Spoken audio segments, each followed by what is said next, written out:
Welcome to the Studio-littleBold podcast, where vision meets execution, creativity finds clarity, and mentorship unlocks potential. I'm your host, Abigael Osidiana, and this is the space for designers, dreamers, and change makers looking to build bold ideas and shape the future of interior design. Hello and welcome back. This is the Studio-littleBold podcast, and we are here to discuss the challenges between internships and what you learned at coursework. So today I'm here with a very good friend of mine. He was a former classmate at the university, and I'd like to have his perspective on how that went, how school was, how the real life was when he initially got into the industry. And I really want to just hear a different perspective. Yeah. So karibu sana, Jimmy. Thank you. Please introduce yourself. Will do. Tell us about your company, what you're currently doing, and what your focus is in interior design. Karibu. Thank you, Abby. My name, for those who are new to this space, is James Mbirata, an interior designer now for the last 10 years. And it's been an interesting journey.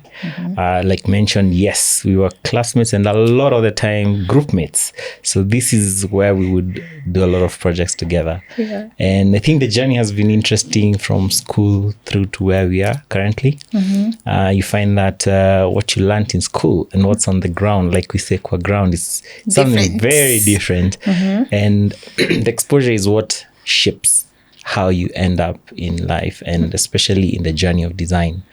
And you are quick to learn that someone who's done gypsum work nowadays is called an interior designer. So that guy will not charge the same as you who studied in school. Yeah. So that shaped a lot of how we curate our presentations and how you package yourself so that you stand out. So even before we dive too deep into it, I'd want to know, one, just for the viewers who don't know which school you went to, where did you attend your uni? How long was it?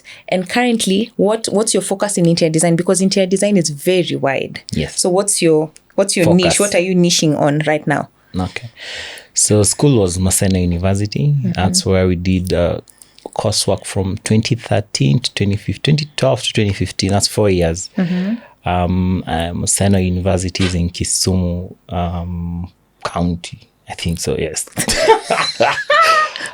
County. So yeah, and my focus ever since I joined the corporate world has been corporate commercials, retail, and workspaces. So that has been my niche. Love it, enjoy it.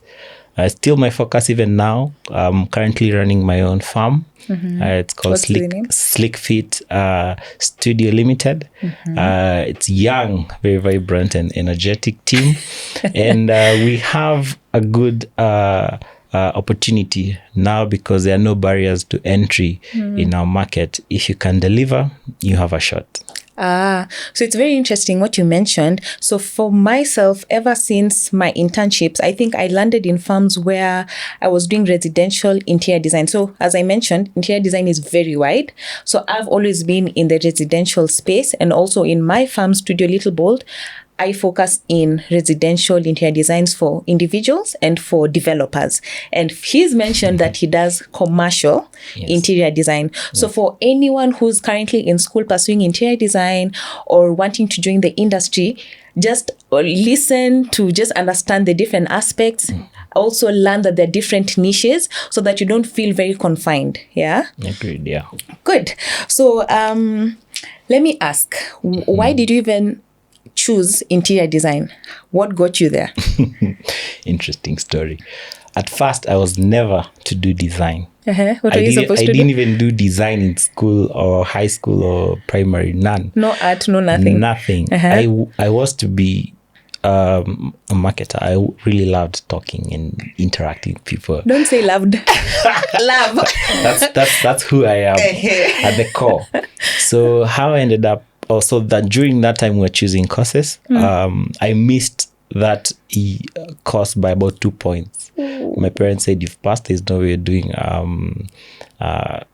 private. So I had to choose something else. And at that time... So this was the marketing course? Yes, I was to do BCom. Marketing option. So I missed it. In all the unis, clusters were really high during our time. So I had to look for something else. I enjoyed cooking, but I knew I was going to be behind the kitchen for my entire life. Wait, you thought about cooking? Yeah, I was to be a chef at some point. I did my entire research of like, nah, not this. So I had even given up. I'd put the entire, those booklets that you choose unis from, I put it aside.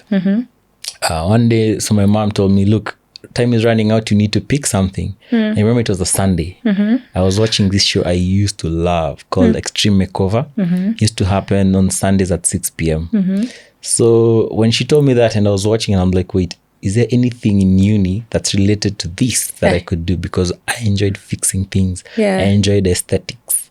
So she told me, let's look. And we started looking. So she was open-minded. She wasn't like, you need to go in this. Yes. Parent being a parent, she was always looking for how can we make this work for you. So that's how we ended up looking for courses. I remember checking. I wanted to be in Nairobi. I didn't want to go anywhere else. So we checked for courses in UON, JQuad, KU, and I couldn't find anything that was solid. So you are, who are you checking with at this time? My mom. Hey, so she's a teacher, so she didn't want to play around with my future. So what happened is that I was leaning towards Nairobi so much, and she said, look, open up to other unis and you might find something. So I didn't want to go anywhere else. I wanted Nairobi. However, when I started looking, I went to Moi, I went to Maseno, and that's how I ended up seeing interior design with IT. I was also into tech a little bit. But what was wrong with Nairobi Uni? And the other unis. Yeah, so because they also have interior design. What happened is when you check the courses, they would describe design with something else. So like in UN, it was product design, something, and design. It wasn't specific. Interior design. Maseno was the only one that had specific interior design with IT. Because even KU had something with design, but it wasn't create design. And even if you check how the programs are, in your end, for example, you start with a lot of other designs. You start with interior from third year. Yeah, because like JQuat, you do architecture first, and then you find yourself into to interior design. You specialize. Yes, Maseno, you start interior from first year all the way through. Also, me, I didn't experience that because I really didn't look. Now, when I was looking like Nairobi Uni, JQuat, whatever, I was not looking for interior design. So I think I didn't look for the specifics in those sections. Yeah. So now when I also had to go outside of Nairobi is when now I saw that interior design with IT. And funny story actually for me. Yes. I also wanted to be in Nairobi, stay in Nairobi. That's where the money is.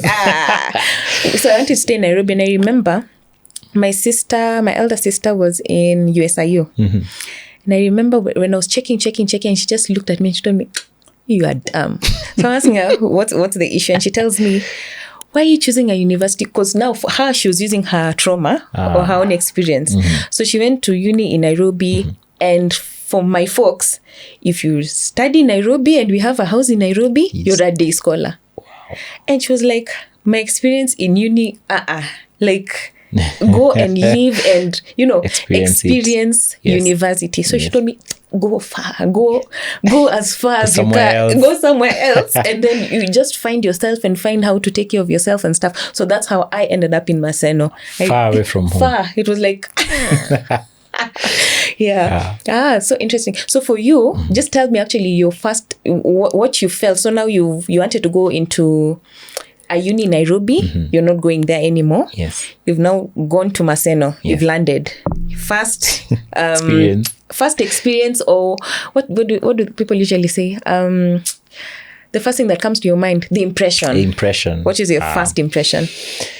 Now, luckily, when I went to Maseno, a friend of my dad had schooled there. So he offered to take me there. In fact, he took myself, my mom, my dad, and gave us a tour of Maseno, like when we reported. And I've always been an optimistic person. So I'm always excited for new opportunities, adventure. So when I got there, I went through the entire school within the first week, from top to bottom. From the did you do orientation actually? I don't even remember doing orientation. Okay, I missed also it. didn't do it. I was all over the place making friends. Within the first week, I had a lot of friends. Ooh. You remember that club that used to be in school? Yeah. I was already a member. Which one? Yes. Oh, so for me it was so shocking because I had never been before that. So on the day I arrived with my things was the first time I'm experiencing Maseno, and I was like, and you're alone. And I was with my brother. So we came, the two of us. Okay. He was also coming to uni at Maseno. He had transferred. He was in UN, and then he was transferring. I remember just sitting and saying, wow, shags. That was my first. Maseno is shags. That was my first impression. And I was just like, oh my God, now why did I do this? Yes, I was told to go far away, but anyway, I digress. But eventually now you're picking up, you're in the school system and you're adapting to a new experience and stuff like that. And then things picked up. Yes. Then I started liking the place actually. Yeah? I don't know, it's because I had no choice. Oftentimes you learn. Yeah, you learn. Yes. Good. So now you're in Maseno, you've done the course, you've finished it, right? Yes. Now, being that you've done 10 years in experience of interior design, connect the dots between what you learned and reality. How do you think education has shaped it? And if it has, how has education shaped your career? Interesting. Now, Maseno, one thing was for sure, you had to figure things out for yourself. That nobody teaches you everything. And I remember even one time, one of our lecturers, I think he was Mr. Midai or someone. He was Mr. Midai, he would say that school will give you 30%, 70% figure it out. And especially as a creative, it's hard to be taught the creative aspect of work. So the interesting bit about that is that it prepared us to come up with solutions pretty early. But then the struggle was concept vis-a-vis something you can build.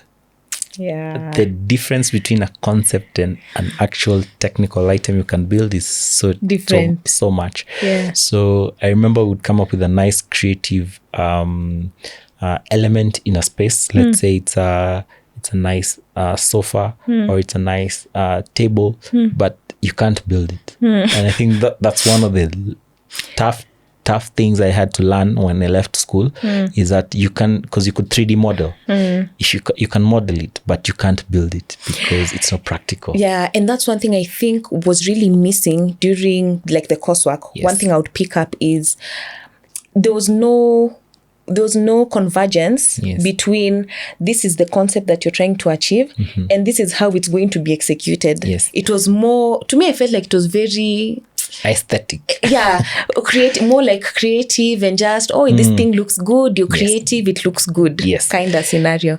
It was more of how creative can you get? And it's not what solutions are you actually offering, because the market does not just appreciate creativity. It needs to see the solution, because now that I'm grown and it's 10 years, I know clients value solutions, not just the creative part, because you'll show a good design, but then they'll tell you, show me how much it costs. And then you're like, I don't know. Yes. If you don't know, there's no way you're going to get through.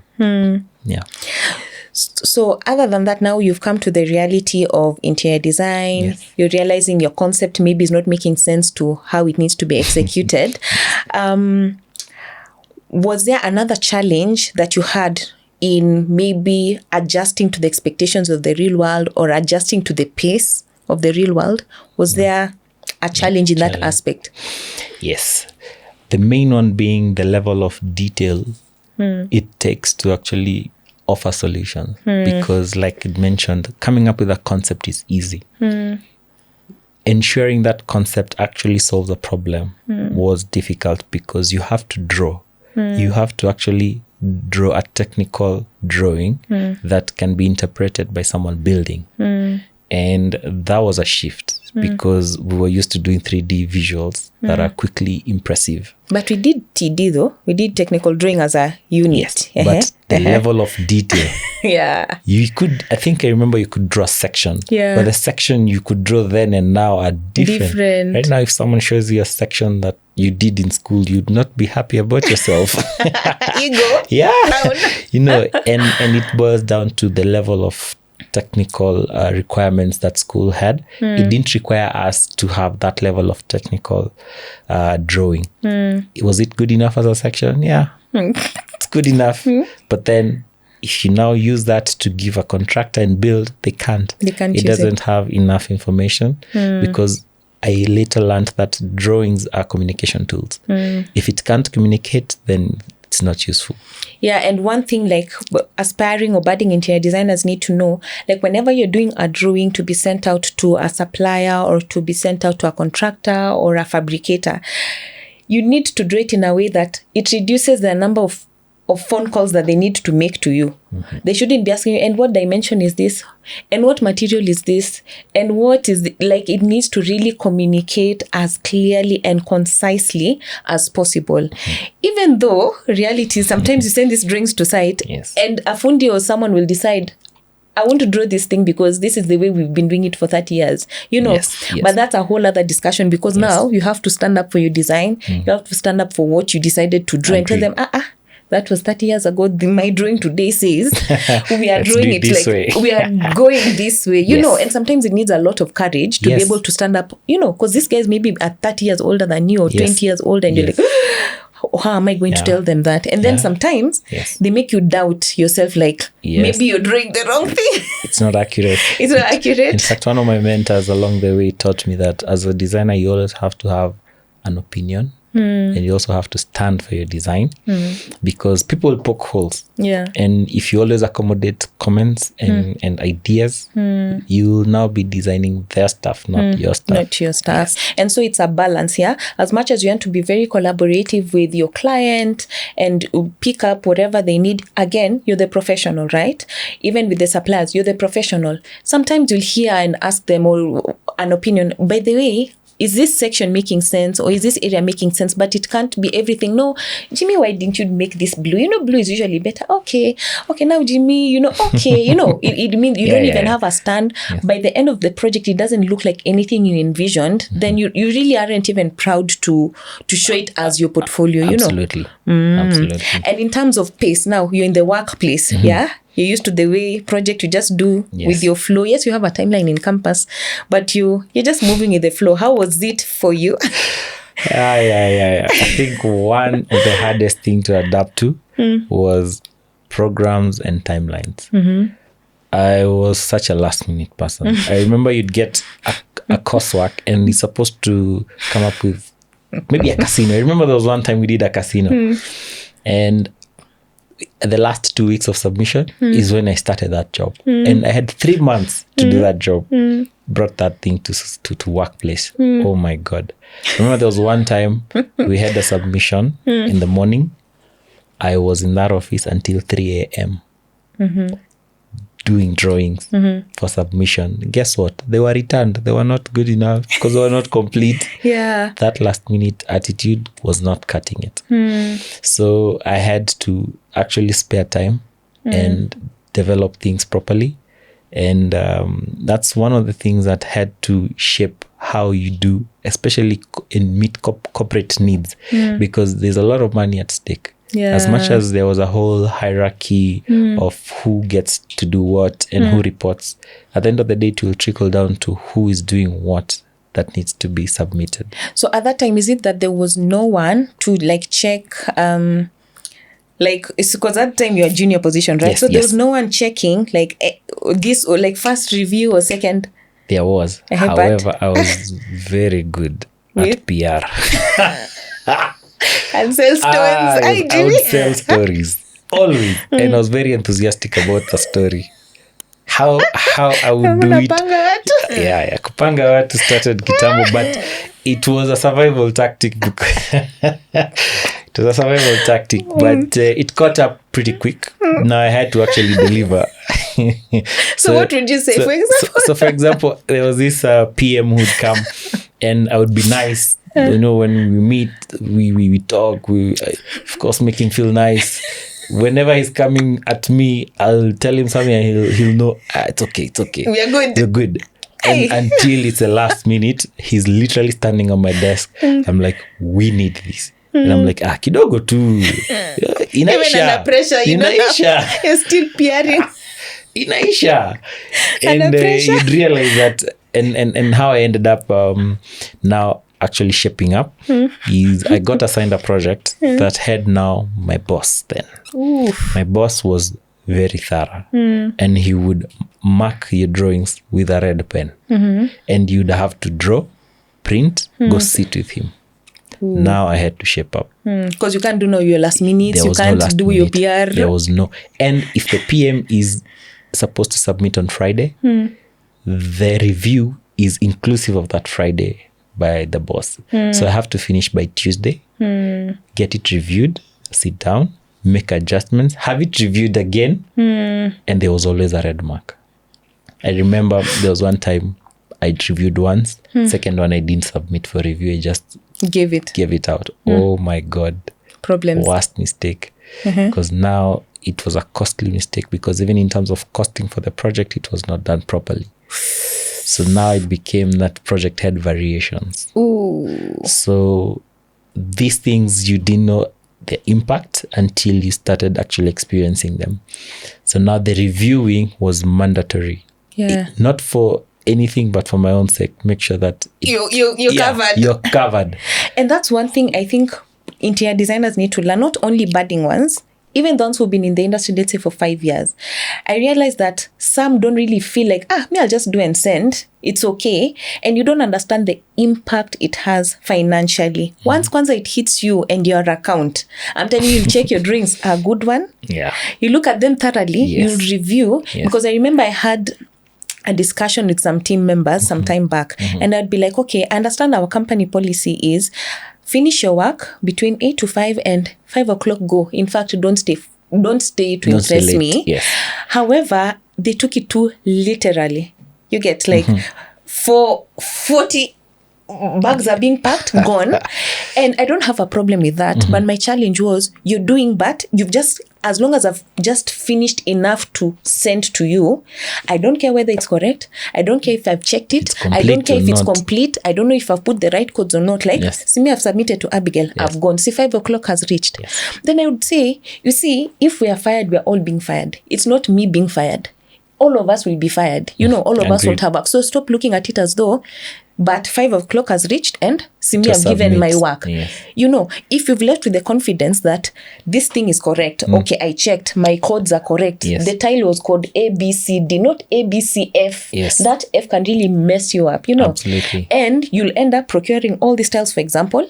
They are wrong, and the client will be like, no, but the sample that you gave me is this one. So figure it out. You've spent $1 million, Bob, on those tiles. You have nowhere to take them. Then what? You understand? Yes. Again, it's also not fair. The client will keep buying because people in the office were just reckless or careless or they didn't really care. So that's one thing I think also wasn't really taught, in my opinion, in uni, like the real impact of design mistakes, carelessness, recklessness, the real impact. Once when it hits your account, you check these things until you feel like you're going crazy, like the words are moving on your drawing. Till you memorize it. You're memorizing yani by heart. You know that apana, as a player calls apana, that one is wrong. It's supposed to be 18 mm, I am sure. That's one thing I think for me. I was a real call, even to date. Yeah. Even to date. Sometimes you even feel paranoia on real projects, and you're like, did I cross-check that thing properly? Did I ensure this fits? You have nightmares about projects. You have nightmares. You're dreaming about real projects, Then now, still on challenges, how have you found it to be balancing creativity and the technical aspects in your opinion? From all the places you've worked, was it more like a creative agency kind of place or more technical? So early on, I was very lucky to get into one of the best firms in this country to do interior design, and especially in the corporate commercial space. I started as an intern though, but I had to work my way up. So as an intern, you do not have visibility of too much creative fancy stuff. You have to first understand why we are doing what we're doing. So I didn't have much room for creativity then. I started with the technicals. So I grew into creativity when now you'd get a project that you understand how it's done, so that by the time you're coming up with concepts, You're not the Lulu. Yeah. You know what you're doing. So you're actually coming up with concepts that can actually be built. So you had to work your way up from, first of all, in fact, I remember for my first 6 months, I never went to any site. I was stuck in the office. Nowadays, someone is in the office for 3 days, 2 days, they already want to go to site. But it had to grow in you first, that you have to understand how technically things are done, so that you now appreciate the aesthetics. So the aesthetics and the creative bit came after the technical. Later on. Yes. Okay. And then what about now, at what point, so you've started, you're in the office for like 6 months, let's say, then you've moved into now you are going to site. At what point do you get into handling client, managing the expectations, speaking to them, presenting to them? At what point in your timeline? In fact, that never happened until I left that farm. I remember I went from an intern to a junior designer to a designer. I got stuck there because for me to go to the next bracket, I had to grow another set of skills that were just crazy. Yeah. One, because those opportunities needed to be given to you. But then these opportunities could not be given to you because you don't have this. So it was a catch-22, because for you to grow this arm or this skill, you have to be given the opportunities. For you to be given these opportunities, you have to grow this arm. So I'm like, how to beat it? How to beat the system? I had to exit. And that's how I went into a new farm. And when I got there, I was very categorical about how I would like to grow. And one of them was, I need freedom. I need freedom to grow. I need freedom to execute. I need freedom to create. I don't mind guidance and mentorship, but I need the freedom. And how was that taken? So you've joined the new farm, you're telling him, okay, this is my trajectory, this is what I'm looking for, this is what I want to do. How was that conversation perceived? How was it received? I was lucky I got my now former employer who took risks on people. I don't know whether it was a hunch or he just trusted people, but I was baptized by fire. On my first day I joined, I went for a client meeting and it was an onboarding project. I was given that project end to end. And it had design, it had the PMing aspect, it had managing of other consultants, because you have a cost manager, you have an engineer, you have to review their drawings, literally end to end. I had to prove that I deserve that freedom. Yeah. And that's how I started getting projects by myself. And I'm lucky that that trust was given. So as you're saying, like you need to prove you deserve that freedom. So you've been given this project. Yes. Are you at any point do you have checkpoints, like, okay, a certain period I'm checking on you, a certain period or how was the journey? Yes. So similar to the former farm, the previous farm, there were checks, just that the checks were not as, the scrutiny was not as much. So now what that begged of me is more responsibility to make sure that there are no errors.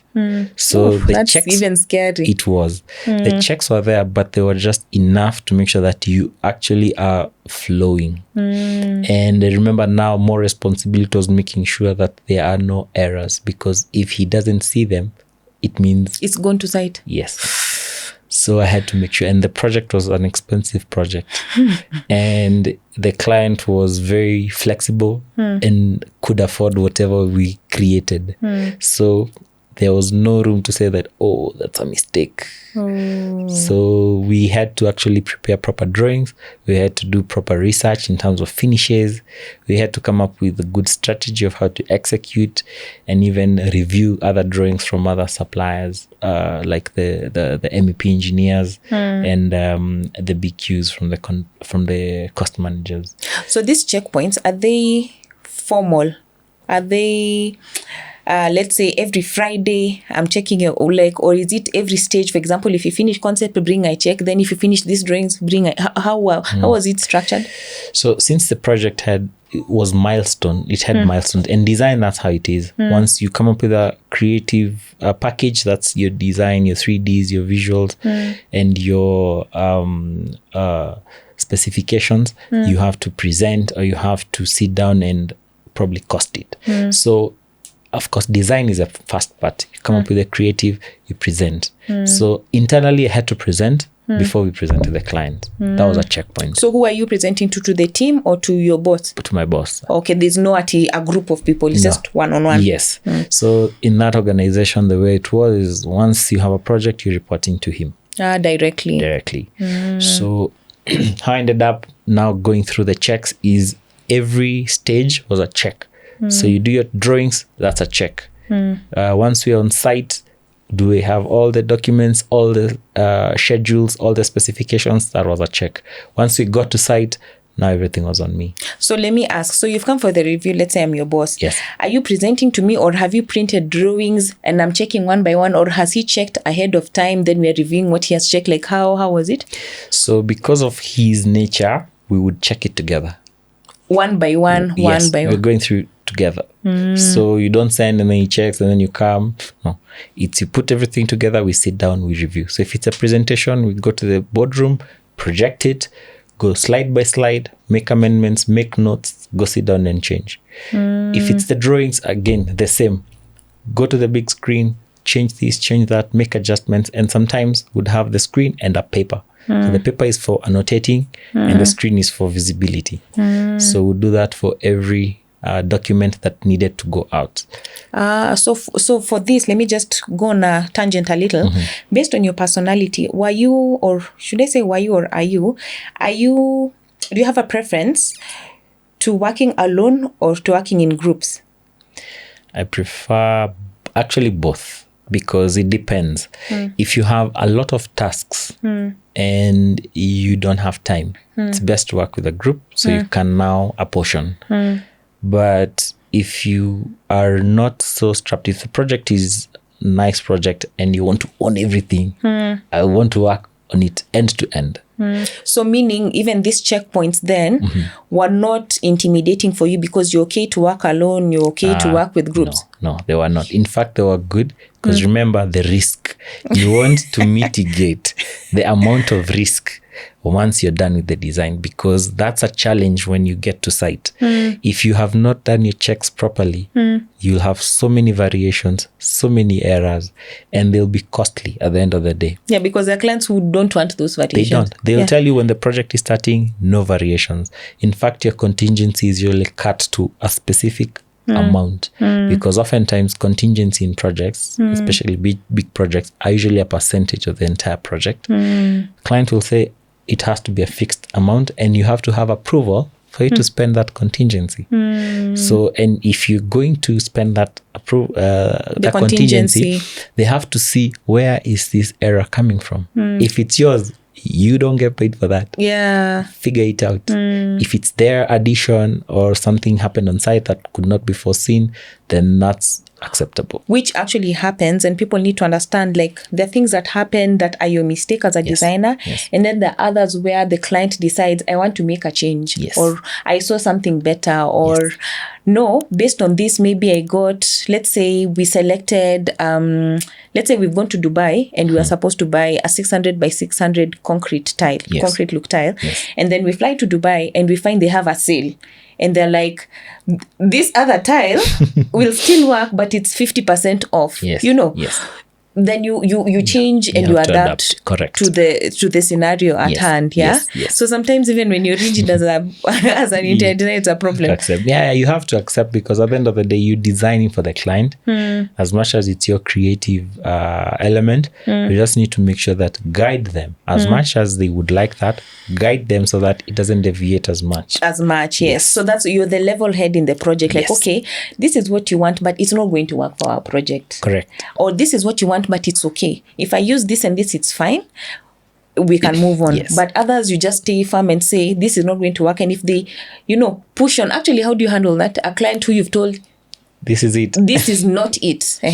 How do you usually handle it? You just leave the risk to them. Just tell them if it doesn't work out, then it's on you, because again, it's their project. You can't really force something down their throat. Now it's like their home and you're telling them, Apana, here we're going to put a pink carpet. There needs to be accountability in a project. As much as clients don't know this or they don't like it, they do have a responsibility in a project. If you have a consultant and you do against the consultant's advice, just own that decision. Because if it doesn't turn out the way you had envisioned, be ready to to absorb the cost, because if it's going to be redone, it's at your cost. So I want to touch a little, still within the corporate space. So on this particular last job, you're saying you were handling directly you and your boss, right? Yes. Tell me of other scenarios where you had to manage hierarchies at the workplace. Have you experienced that, or you are just lucky? Earlier on in my previous, besides my last employer, so where I started, there were hierarchies, and I think there were 3 or 4. I remember that's where I got stuck and couldn't go to the next. Yeah. The hierarchies there were in the sense that you have to be able to perform or deliver a certain degree of tasks and responsibilities, and everyone had a bracket. For example, let me use it as a bracket. So at the bottom was the intern, and then there was a junior designer, and then intermediate or interior designer, and then a senior designer, and then beyond that, then you had the project managers. And I remember there's this one time where I was now transitioning from interior to senior. It was tough. But then also the responsibilities for the senior designers was not kidogo. It was a lot. Why was it tough? What made it tough? You had visibility of everything, and you had responsibility of more than just designing. What does visibility mean first? Meaning you have visibility of contract terms. You had visibility of the costs of how much fees. You had visibility of how much fees is being collected, has been collected, is yet to be collected, and even chase for payment. So those responsibilities were not there for any of the other designers. So the other designers is vibes, design, do drawings, go for meetings, and do minutes. Well, some of those things you had to do. They were tedious, but then there were the easy stuff, because decision making, it's a challenge, is tough. In a meeting, hell has broken loose. You have to make a decision. Client is delaying the project. The contractor is asking for more time. Your fees are not being increased. You have to make a decision. And every day you're losing money. Yes, and time. And if you delay past a certain time, and this is often for corporate commercial projects, there are penalties. So if a project was to end in 12 weeks, it's going to 16. Then there is a penalty clause in the contract that says every week the contractor is charged, say, $500,000 for any delays. And that will be deducted on their payment. So contractor will protect themselves contractually by applying for extension of time. And the client doesn't want to approve extension of time because they have an event that is tagged onto the project delivery time. Like a grand opening, let's say. You have to people are moving into the office space and the lease is already expired. Is expired. And they can't renew it. So you have to manage. And you have to use wisdom, because you can't go by contract every time. Everyone will come gun blazing. Everyone. Because things actually sometimes happen qua ground. They don't always happen by the book. I usually say every project has its own life. So during that time, you have to know how to talk to the client, how to talk to the contractor, how to manage your team, because guys are losing momentum and motivation. And at that time, your employer is sitting waiting for that invoice to be paid. And you can't even get paid because you've not finished with whatever you needed to do with the client. Can't. And it's probably a milestone that needs to be finished before you get the payment. So that responsibility shaped how I look at hierarchy, even now. In now my firm, where I think is nice, but then it also has to be guided. Having hierarchy helps in also assigning responsibilities and training, because I remember earlier on, training was done mostly by the senior designers, because they would guide the junior designers and also the interns and promote that culture of collaboration. Because you find that people who, if you let them, they will design in a cocoon. They don't want anyone poking into the design. They don't want feedback. They don't want criticism. But at the end of the day, it's not a solo contribution. You are employed. You are delivering for the farm. Yeah. So even when you're going for a presentation, you can't say, oh, here I designed, or here I thought. here, this is why.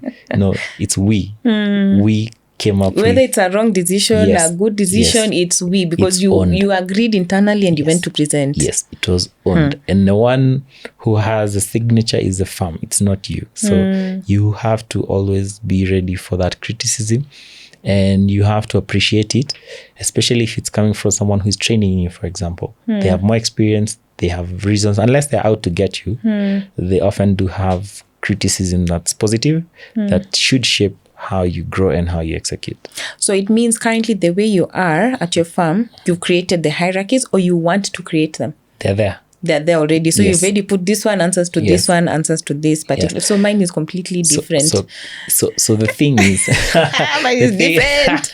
the thing is this. Early on, I realized that it's not just to create that superiority.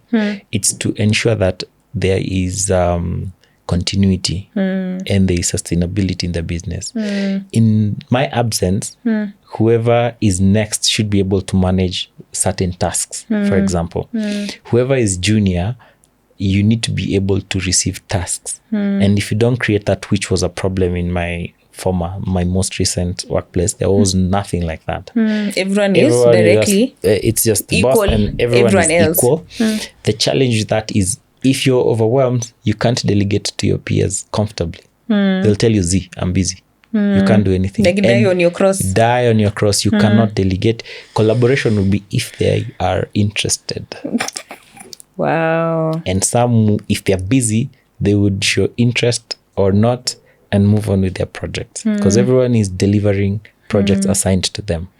So the challenge that is even in training. And a new intern will come, nobody has time for them. Everyone is busy delivering for projects. Nobody has that time to nurture that aspect of growth, because it's no one's responsibility. So you see an intern there, hi, bye, we go for lunch. You bye, don't even know they do what they're calling. Yeah, I don't know what you're working on.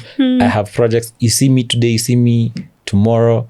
I'm always in and out of the office. You don't even know what I do. You don't even know what kind of projects I'm doing. I'm busy delivering projects because I have targets to meet deadlines and stuff. So that culture was not there. So there is no culture of promoting growth unless you're just willing to take some time and mentor someone or nurture someone, which was rare. Very few guys would volunteer for that. And if naturally you're just an introvert, you will not. You'll just go get your coffee high and you're gone. So me, I'll speak on that experience, because my structure is that one. I really want to get into the other one where there's some hierarchy, but again, this is just bringing in trauma from other previous employments, right? Yeah. Where there was hierarchy and it was extremely, extremely political. You get? Yes. Like you find like people are now sabotaging intentionally so that I make Jimmy look bad. You get? Yes.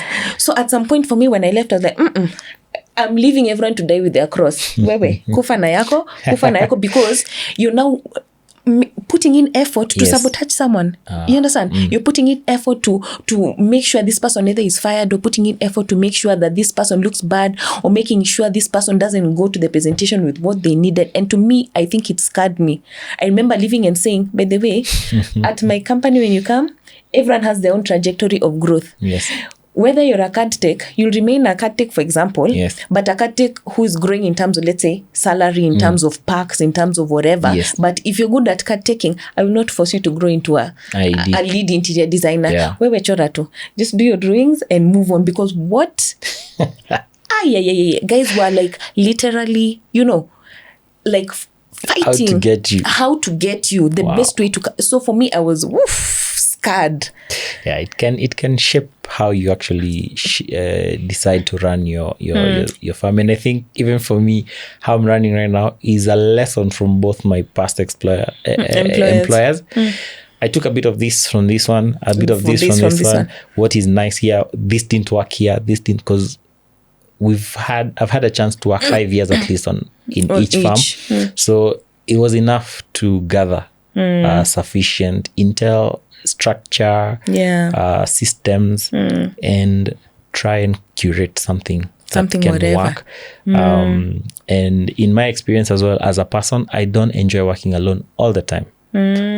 For some areas I do, like let's say I want to own the presentation, I can own that part. But when it comes to drawings, I will only do probably a space plan and then get person A to do this, person B to do this, person C to do a schedule, like that. So as the way we've currently structured it is, we work, so everyone is individual. For example, let's say Jimmy is working on IR, Abby is working on Studio-littleBold offices, but me generally, I'll do all the concepts. Me, I take on the creative part, lead, right? yes. The lead. I do the concepts, whatever. Maybe I'll tell you, do for me one slide on this area, or one slide on the Jimmy, you work on this, you work on this. But remember, you have your own project. Yes. I have mine. Yes. So we are all pitching in, but in essence, you have your responsibility. I have mine. I have. So if anything, I know who will accompany me to the meeting or who will go to that particular. But in case you're not in, there's no one to give me an excuse or tell me, but this is not my project, or I don't know how. You don't know how you're an interior designer. Yes. You should be able to step up, because that's one thing I also picked up from my previous employment. Like, for example, you assign Abby, IR, Jimmy, Studio-littleBold, that one, another project. Then a client needs to come and maybe Abby is sick. You're like, me, that's not my project. So what are we supposed to do? This is a collaborate. The client doesn't care whether it's Abby's project, it's Jimmy's project. They just know this firm is supposed to present to me. You get? Yes. So I remember me having it very clear with my guys, like, you're an interior designer by profession. Yes. You're an interior designer by profession. Any meeting comes up, I will, and we need someone to come in and even do the presentation. You will show up and be ready. There's no this is not mine, or this is not what. It's like a military, it's quite ready. You know. Yes. So tell me about surprises you've encountered. Which are the, let me ask in terms of skills, unexpected areas of growth? Wow. Or skill development that you didn't know you needed, and here you are. One was, I think, and this one has stuck with me, and I think it's because of inherent how I am in nature. I figured that I am a mediator. Things are falling apart, but PR part. Oh my God, I find a way to stitch things back. And this I learned in fact in one of the largest projects I've ever done. Is you get to site, there is a problem or a challenge, and it's maybe the contractor's fault that the challenge is there, but I will not be looking at who has caused that challenge. I'll be like, how can you fix it? Mr. Fix It. I think that's one arm that I've grown, and that has shaped a lot of how I navigate through projects. Is I find a way to mediate and fix the problem regardless of whose mistake it is, and find a solution. So I'm the client and I'm telling you, I want to know who put this flower vase here. Jimmy, I want to know. No, Abby, we are fixing. No, who? Tell me how you're handling that. So in that sense, there is, of course, the aspect of transparency. I don't filter. I'll be very honest, but I will move away from that. Fine, we found out it's person Y. Why they moved it, it's known. Why it should not be there, client can say, what next? I'm always, what next? What next? How do we move from that? Yes, how do we move from it? It's hard to just brush it off or just fix it quickly and sweep under the rug. It's always understand how we've arrived there, understand what it is that we can do to move away from there. Because I remember there was one time we had this project where we had asked for drawings from engineers, coordinated drawings, ceiling coordinated drawings, so that we can know how to arrange the services so that we get a nice ceiling level. Engineers could not give us drawings in time. So when they are required on site, they were giving piecework. So here is for HVAC, here is for sprinkler, here is for cable trays. And when they started fixing them, our ceiling level dropped significantly. We had lost about 500 mm. our ceiling level was so low. Do you know we had to bring everything down? And they had put up quite a bit. I was like, this is not going to work, guys. And at that time, I remember it was a late meeting at around 7 p.m. We were on site.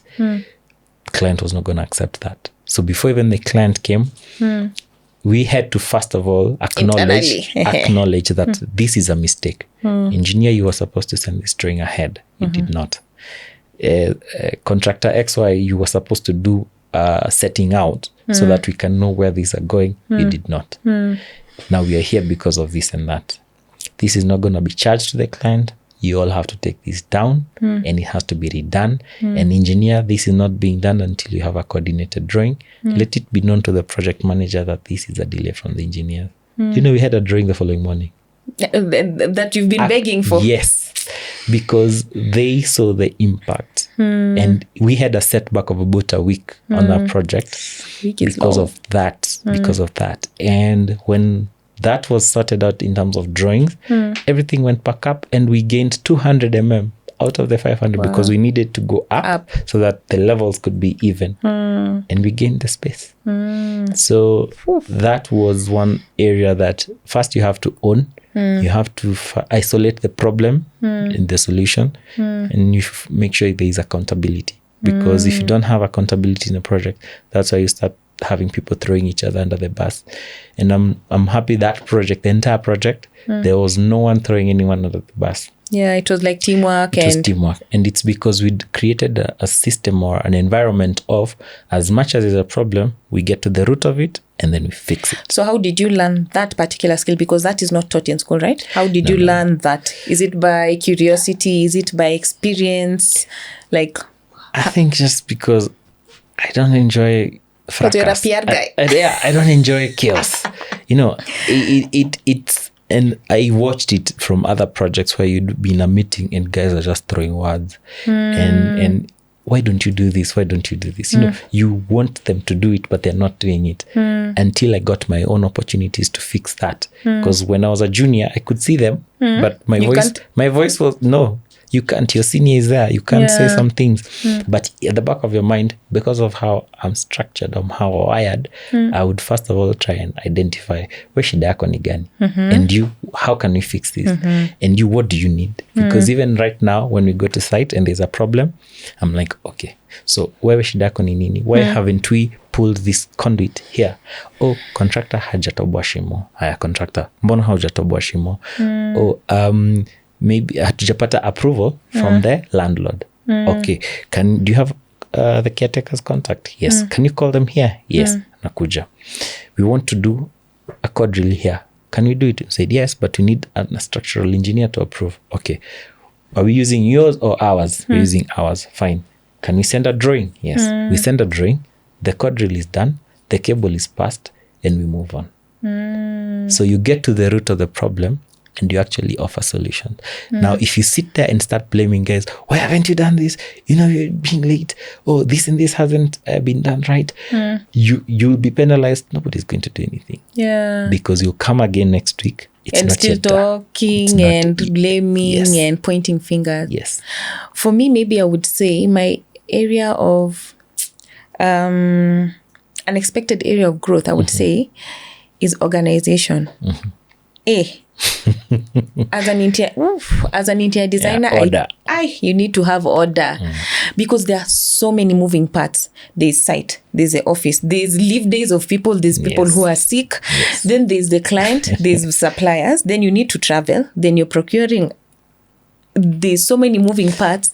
So if you either don't have things in order, maybe a system of recording things, even just basic things like petty cash in the office, you don't have a system of knowing it usually takes us this much to go to this site and back. It means you're also not tracking your profitability of the project. If you don't keep track of your, let's say, your collections, it means you can't pay salaries on time. For clients, if you can't even remember which supplier was supplying what and is their size going to fit the cabinets of that other supplier, it means things are not going to fit on site. Okay, if you're not following up with the client, on please, I need your approval by certain times. It means your deadlines are moving by every 3 days. It's moving behind. So even sometimes you as the designer, you're losing money. Yani, a project that was supposed to be done in 3 weeks, you're doing it in, let's say, 3 months. Who's paying for that additional time? No. You get. So I feel like, you need to be organized. Like your finances need to be in order. Your drawings need to be in order. Sometimes you do like 15 revisions. Now you need to remember which was the last one. No, if you don't have a coding system of revision 1, revision 2. Now someone is asking me, Abigail, now let's revert to what we said last week because this one isn't working. Oh my God.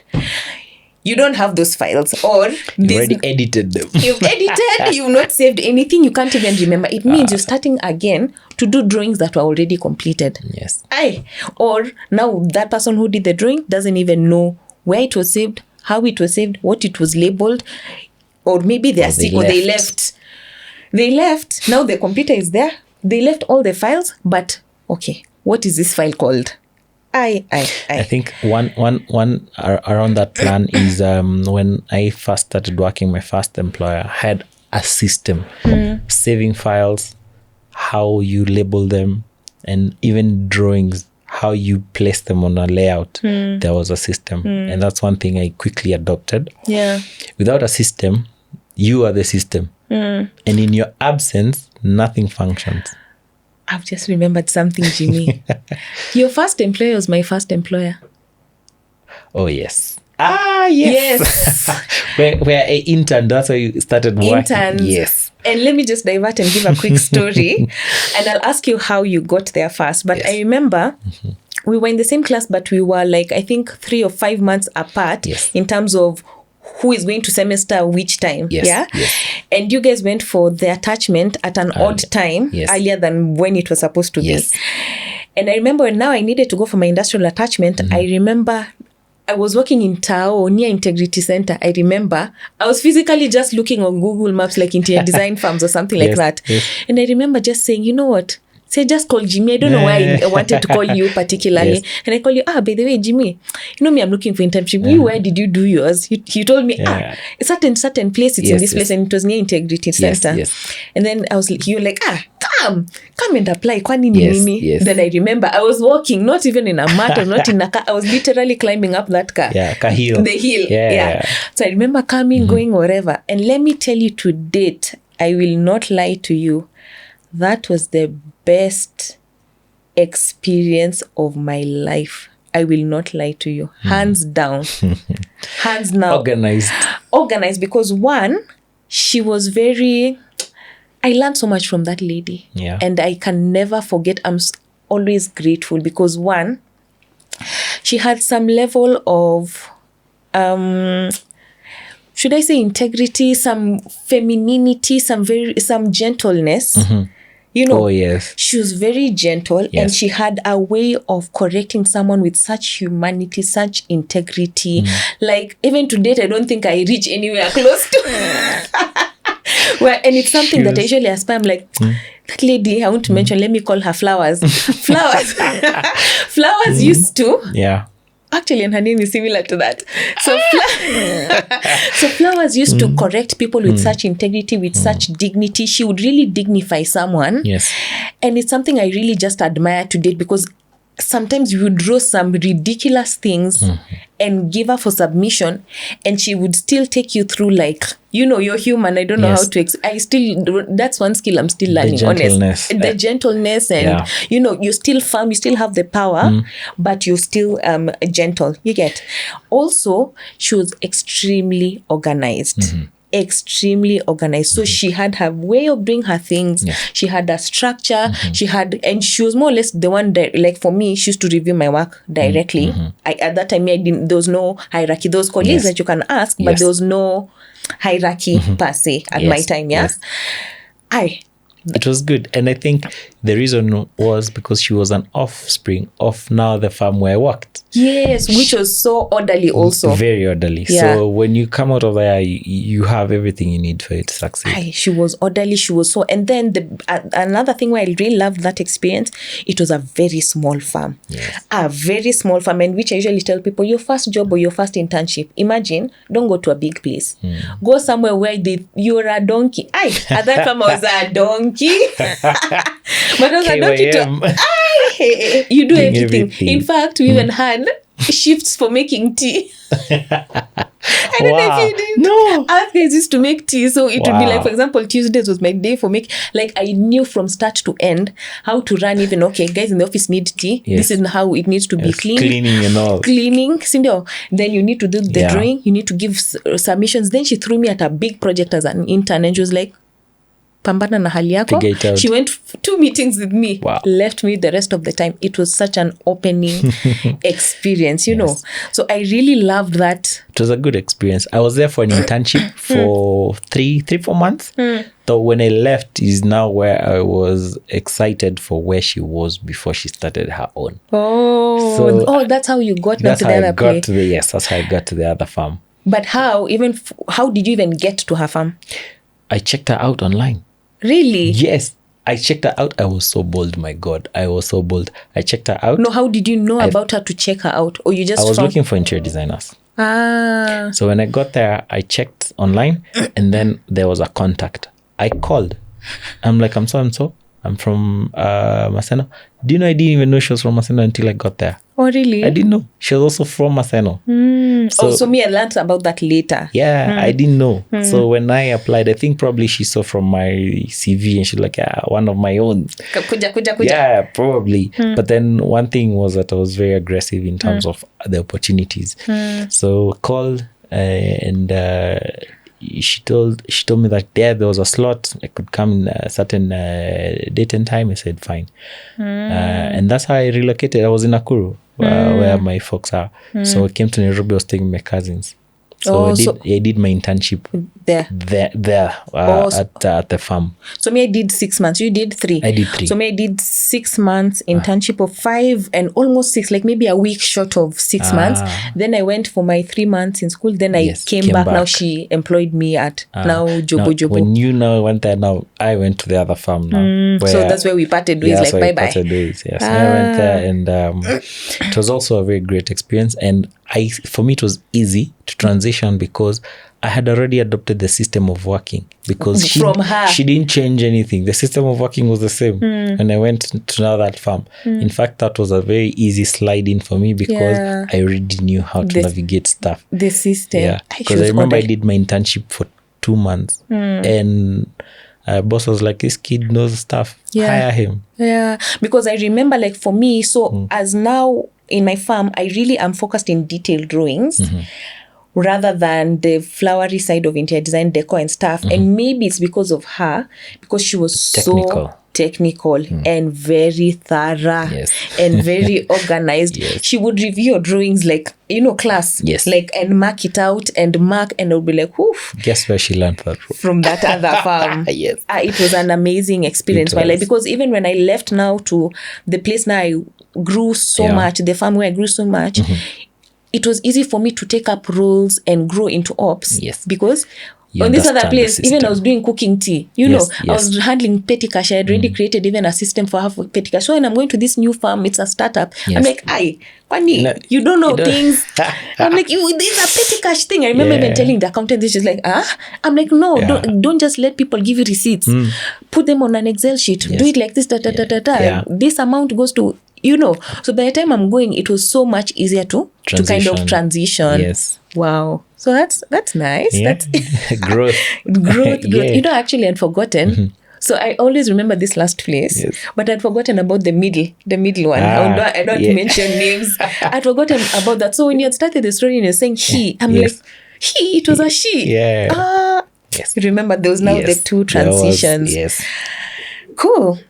So tell me about challenges that changed into valuable learning experiences in your career, the whole career. Just pick anyone. Challenges that turned into valuable learning experiences. I think when you look at projects and how they morph from start to finish, you easily, especially if you're just purely a designer, you easily disregard the value of having a competent contractor on site until you get one that's not competent. That was one thing that I really appreciate to date. And even when we do pre-selection of contractors, first you have to be very capable of delivering. Tell people what a contractor is for us guys on the technical side. A contractor is a general builder. Let me put it that way. So this is a person who puts together all the resources required to build and buy or procure material on site so that you can actually build. And this is where you have to stitch the aspect of procurement, resources who are the fundis, and subcontractors who are specialists. And in this case, this is someone who would probably not be part of his team, but he subcontracts that person under them and still delivers. Say, for example, a builder doesn't have an in-house aluminium guy or a tiler. He will embed that person in his team. That person will deliver. He'll be paid as a casual or whatever, but they've delivered under the contractor. And that's how the system works. But now for you, do you always work with contractors, or are there some projects where you work directly with the fundis? I never work with the fundis directly. If there is one thing I've learned, especially because of the nature of projects I've had, the risk is too high. I tried. When I was, trying to hustle, I tried. I mean, I've seen these things and I can do it. The first project got burnt. Second project broke even. I'm like, no, not So what happens when the client doesn't want, like, Jimmy, I don't want to have a contractor. You deal with fundis, So it's usually easy when we are engaging with clients. It's very clear that we are designers and project managers. Would you like us to embed a contractor so that you're dealing with us only? Yes. But please note that this is an independent contractor. So I say no. I don't want you to engage that contractor. So if you don't want to engage the contractor, then you go look for a contractor. Us guys are just designers. So do you have a challenge or a problem working with a contractor that you didn't bring on board, or you're open? Because there are those ones who you've already worked with them. They know your system. They know how you like your things done on site. So are you opposed to working with anyone, or for you, I need to come with my person? So with the nature of our projects, this is how it works. We will design, we will cost, and then go to tender. So for you, your projects, all of them, you do the full tendering process? Yes. Okay. Unless the client has awarded us the project as a design and build. We won't tender with the client on board. We will tender internally to get the best cost for whoever we will work with. So even if it's a design and build, we still tender to get the best competitive rates. Because if you just single source, you'll never know whether you're getting the right deal. So what Jimmy is saying is he never works kienyeji. If you want kienyeji work, don't go to GB. In short, he's not doing cutting corners, whatever. And I'll tell you, like, there's one project that I'm currently doing, and it's coming to an end, and it's one project I'm fully in love with, and it's in Kisii. One, the client was fantastic, or is fantastic, in that they're very involved in their project, not ile over hoovering, but they really actually check your drawings, they check what you're saying, they invested. You tell them this is what I selected. It's not just like chukua yo, like they're really invested, such that it's such a good collaboration, in that the outcome becomes something that everyone really likes. You get, on top of that, it is a residential villa, and he had a contractor. Most people for residentials, they're like, apana, you come with your fundis or whatever, or you do it as your design and build yourself. You get? And I really like that, because personally, I don't want to deal with that part. I want to come and do my periodic supervisions. I want to give you all your materials, all your drawings, do periodic supervisions, coordinate, do your purchases, procurement. I'm okay with that. So this one, spot on. I loved it. It is beautiful. I have a friend of mine. He's also in the industry. He's a cost manager. Big up to Kev if you get to see this. He's really good, and told me this thing earlier on. You don't have to do everything. Pick your struggle. If design is what you enjoy, do that. If you want to build, get a contractor.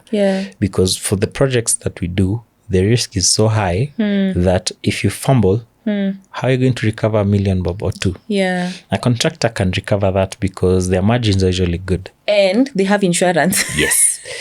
If you do not take care of that part, it can easily get you out of business quickly. Because you're not doing one project in a year. And then you'll start taking shortcuts and you don't deliver eventually what you'd promised. And you know how you'll end up in trouble? If you try to recover 2 million, you'll shortchange. Maybe you were to do this table in hardwood. So you do it in softwood. It will pass. But do you know what will happen after a few? You didn't source that softwood visually because softwood is tricky if you don't get it properly cured. The curing process. That's warping. So you have a table that's so flying. You have a butterfly table and client will call you. So why is this happening? And they want a proper table. You buy another one. And you already spent. Now you know what you do this time? You go and try and be clever and get something that is a cheap hardwood. And then it comes to site. And then properly, it's not probably not cured as well. So instead of warping now, this one, it starts having scaffolds and like peeling. Or termites are infestation. Do you know what will happen now? You'll go deep into your pocket to recover or try and solve that problem. But if you got a contractor, you get them to bring exactly what you specified, you check before it comes. And it's so many times we reject things on site. Yeah. If it wasn't what we specified, if it's not the right thing, it's rejected. And the right thing comes to site because at this point, you are agent of both the client and the contractor. The client because they've hired you as a consultant. And you have to deliver what you promised them. Yeah. And the contractor, you're protecting their interest as well, such that you also don't want the client to take advantage of the contractor. So you're in between. Yeah. So you have to be very sober and level-headed. You have to be very level-headed. So at the end of the day, you're not just protecting the client, you're also making sure that the contractor delivers what they're being paid for. Because you'll find contractors who will say, oh, this is what's available in the market. But because he knows he quoted 5K, he can give you this for 3K. He's going to save 2K. So he will push the agenda that it's not available in the market. And if you're not keen, you'll accept. But if you're keen, you'll be like, okay, hold this and we'll get back to you. Yeah. Go do some research. Go find where that thing is. And show them. Here it is. Tell them. Go there. That's where it is. So you also have to be very level-headed so that to make sure you protect everyone's interest in the project, especially if you're an ID and a PM at the same time. And just even as an ID, you have the responsibility of QA/QC, that's quality assurance and quality control. So it goes in all aspects. It matters design and even cost control. So then, based on all your experiences and, what you learned in school, your first job and your whole journey, what would be your advice to aspiring interior designers? Learn as much. I think that is underrated because up to date, I'm still learning. And the problem oftentimes is someone is out of school and you just want to start creating and designing stuff and earning. Yeah. How much am I getting paid? Yeah. Oftentimes, first give value. Strive for value before you even get the money. Because even as at now, if I have no value to give, I don't want the money. Because I want to be held accountable for the value that I've offered and the solution for that matter. So the value is the solution. Because oftentimes you probably, and I have this challenge oftentimes when you sit down with 3D visual artists, because we don't have those in-house fully. We have partial in-house, and then for the high-end and super, I would say photorealistic, we outsource because that's an expensive resource to have. Yeah. So usually when you are getting the visuals, it's the value. It's the value of what that does. And oftentimes if it helps you have a home run when you're pitching, then the inherent value is that this person will give you something that you can use to win. And these guys, you can't tell them that you pay them after you win. You pay them upfront because it's an investment. So that's how value is perceived. So as an intern, as someone who is learning, someone who is just joining the game, learn offer value first. Because I remember even for myself when I started, I could design some things, but I started as an intern. I just needed to prove that I could work. Guys would come in at 7, I'm there. Guys would leave at 10, I'm leaving at 10. Yeah. I was an intern. But what that brought me quickly was my learning curve wasn't that long. Yeah. I quickly learned because between intern to ID was 2 years. Yeah. Yeah, and that's something I'd mentioned even in the last episode, that sometimes someone feels like work experience to say, I have 20 years of work experience, but you had 20 years of crap. Yes. You get, and someone else has 3 years of work experience, and where it's so compacted, quality, you know. Absolutely. Yeah, so I'd really like to thank you for coming on the podcast. Thank you. But before we leave, I have to ask you a question. Yes. Tell me one good thing that happened today. Wow. Today, actually, before coming for the podcast, I had a pitch. I had a presentation. I had to kill 2 birds with one stone by having one outfit. This is not my day-to-day. You'll never find me in a jacket. You'll never find me in a shirt.